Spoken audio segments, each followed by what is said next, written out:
अरे रास्ता रोकबे बहुत बड़ नुकसान हो जाई।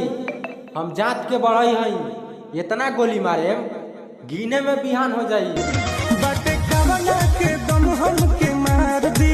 अच्छा आवो तानी मिले बारो ना। जितना तोरा शरीर में खून बा उतना तो हमनी के पानी होला। रंगदारी के बात मत कर बेटा, काहे से रंगदारी तो बढ़ई के खानदानी होला। का बुझले? शर्मा जी कही है यौवन बतिया के मनबे, भाई के पावर बेटा आजे ते जानबे।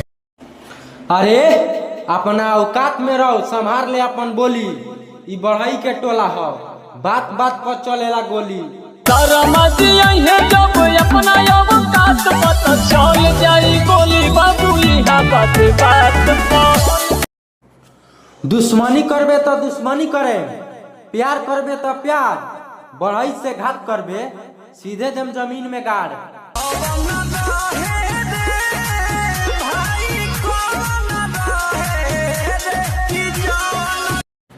ते दिन में रहो चाहे रात में रहो, हम जात के बढ़ई हई। भलाई यही में बा कि अपना औकात में रहो। बर्बाद कर दे हर ढेर लोग। अरे मोबाइल सैमसंग के होके चाहे नोकिया के हैंग कर जाला। बढ़ई से जे पिटाला एके बेर में सुधर जाला।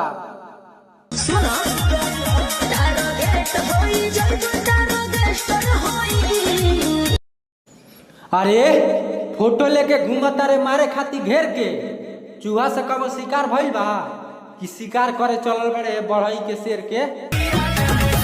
आवतानी प्यार से समझ जाइए नहीं